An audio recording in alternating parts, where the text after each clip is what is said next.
ka.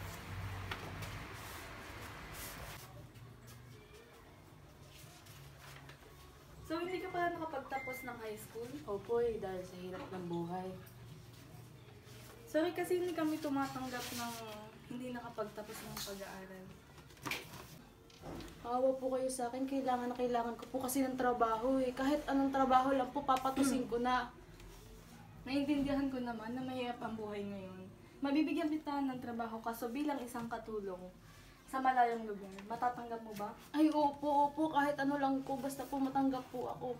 Okay, sige. Papapirmahin kita sa papeles na to. Tatawagan na lang kita kapag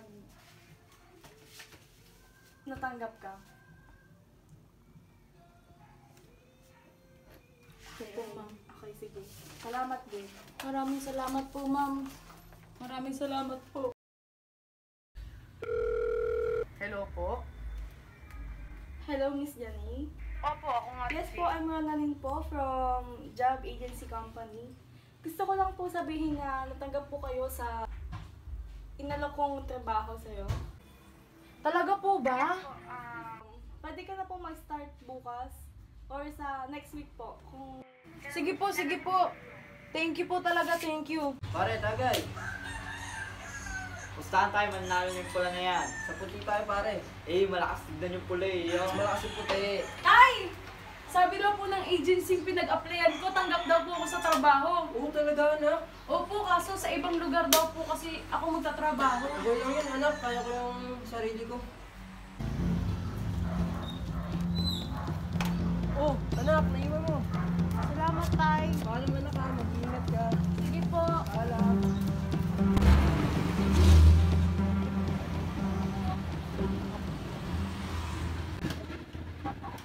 Ako na dito. Uy, lumayas ka! Hindi ka naman kailangan dito! Ma'am? Kayo po ba si Mrs. Alford? Oo, ako nga. Ako po kasi yung nila sa job interview. Ikaw ba yun? Tara, pasok ka. Ma'am, sino yan? Siya pala yung bagong katulong natin. Again, what's your name? Janay po, Janay. Sa bagay, mukha naman kasi siya mahirap. Ang mga gagawin mo pala dito, maglinis, maghugas, mga pangkatulong. Opo ma'am, kayang-kaya ko po yan.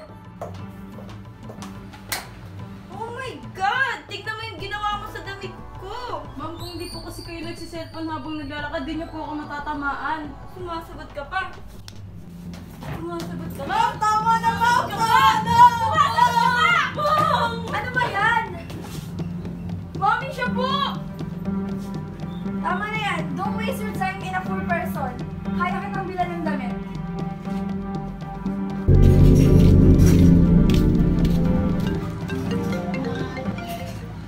Dad, hello? Oh, nak, ba't ka napatawag? I need some money kasi, pambili ng bagong damit.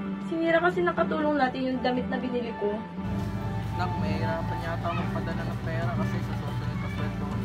Dad, kailangan ko na yun. Malapit na party ng kaibigan ko. Gusto mo ba mumukha akong tama sa harap nila? Sige nak, gawan ko na ng paraan. Nasaan na ba yun? Yung tagal?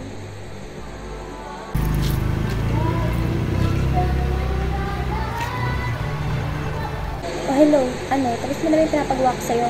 Hindi pa po ma'am, ginagawa ko pa lang po. Diyos ko, ang dami mo talagang alibay palagi. Kung ganito lang din naman, since ang tagal-tagal mo kumilis at nakukad-kukad mo pa, ipapadeport na kita, tatawag na ako ng pulis mo na mismo. Wag naman po ma'am, maawa po kayo sa akin. You know what? That's enough. Alam mo, napapagod na ako sa'yo.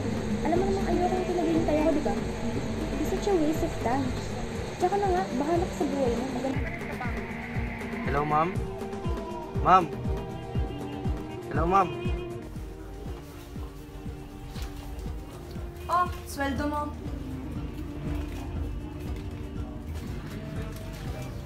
Mami, kulang po ito. Pasalamat ka nga, binibigyan ka pa eh.